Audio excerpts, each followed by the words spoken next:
राष्ट्र सर्वप्रथम राष्ट्र सर्वप्रथम राष्ट्र सर्वप्रथम राष्ट्र सर्व। उत्तर प्रदेश के मुख्यमंत्री योगी आदित्यनाथ ने आज जनपद मिर्जापुर को विकास की परियोजनाओं की सौगात दी।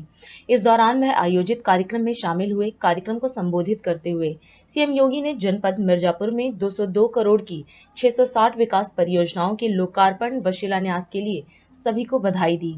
उन्होंने कहा कि आधी आबादी को नजरअंदाज कर कोई भी समाज और देश आगे नहीं बढ़ सकता। इस बात को नए भारत के शिल्पी के रूप में प्रधानमंत्री मोदी ने बेटी बचाओ बेटी पढ़ाओ का नारा देकर 2014 में संदेश दिया था।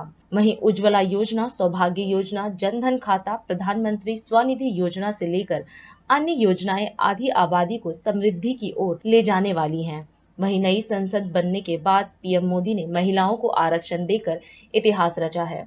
आज मिर्जापुर जनपद को पुनः 202 करोड़ रुपए की परियोजनाओं के लोकार्पण और शिलान्यास का सौभाग्य भी मुझे माननीय जनप्रतिनिधियों की उपस्थिति में प्राप्त हुआ है। इसके लिए भी आप सभी को हृदय से बधाई और दीपावली आदि पर्वों की अपनी शुभकामनाएं भी देता हूं।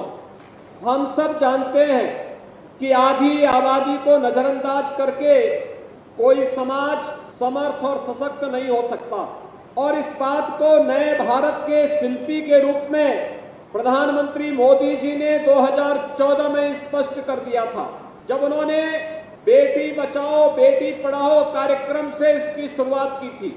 इसके उपरांत अलग अलग कार्यक्रमों के माध्यम से आजादी के 70 वर्षों के बाद पहली बार देश के अंदर ये लगा कि महिलाएं भी देश के राजनीतिक एजेंडे के मुख्य हिस्से हैं।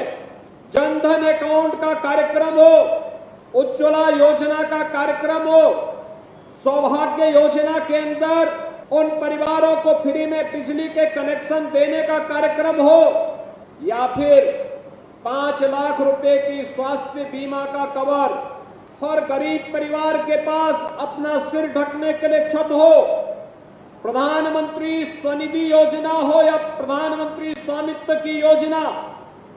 स्वामित्व योजना के अंतर्गत जहां पर जो परिवार निवास करता है उस भूमि का मालिकाना अधिकार उस परिवार को प्राप्त करवाने के लिए देश के अंदर चल रही एक अभिनव योजना। इन सभी योजनाओं को प्रभावी रूप से लागू करने के कार्यक्रम के श्रृंखला में देश की नई संसद बनने के उपरांत पहला सत्र केवल औपचारिक नहीं होगा, बल्कि देश की आधी आबादी को वर्षों से चली आ रही इसकी मांग को पूरा करने के संकल्प के साथ आगे बढ़ाएंगे और प्रधानमंत्री मोदी जी के संकल्प के परिणाम स्वरूप देश की संसद ने स्थानीय और पंचायत के निकायों की तर्ज पर लोकसभा और विधानसभाओं में भी 1/3 सीट पर महिलाएं चुन करके सांसद और विधायक के रूप में जाएं, इस अधिनियम को पारित किया। इसके लिए आदरणीय प्रधानमंत्री जी के प्रति आभार व्यक्त करते हुए मैं आप सबको हृदय से बधाई देता हूं, आप सबका अभिनंदन करता हूं। हम सब जान रहे हैं अधिनियम बनेगा महिला सशक्तिकरण के क्षेत्र में यह मील का पत्थर साबित होने वाला है। भारत वैसे भी इस दिशा में बहुत प्रगतिशील कदम रखा है, आगे बढ़ाया है। सशक्तिकरण की दिशा में उठाए गए कदम आज देश के लिए और दुनिया के लिए अनुकरणीय बने हैं।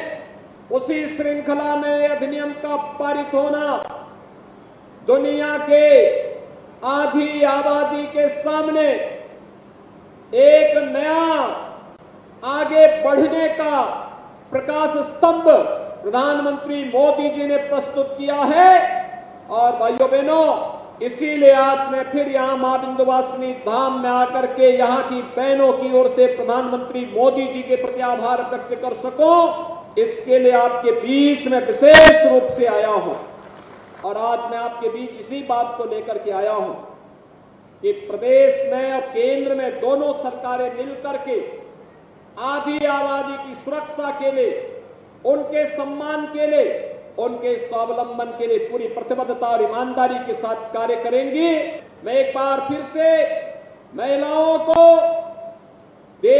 संसद और प्रदेशों की विधानसभाओं में 33% आरक्षण की सुविधा प्राप्त होने के लिए आप सभी को मैं हृदय से बधाई देता हूं, अपनी शुभकामनाएं देता हूं और विश्वास व्यक्त करता हूं कि आने वाले समय में अधिक से अधिक संख्या में विधानसभा और लोकसभा में पहुंच करके महिला सुरक्षा, सम्मान और स्वावलंबन के लिए हमारी बहनें और मजबूती के साथ कार्य कर पाएंगी।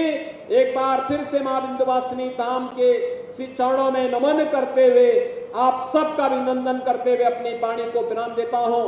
धन्यवाद। जय हिंद। राष्ट्र सर्वप्रथम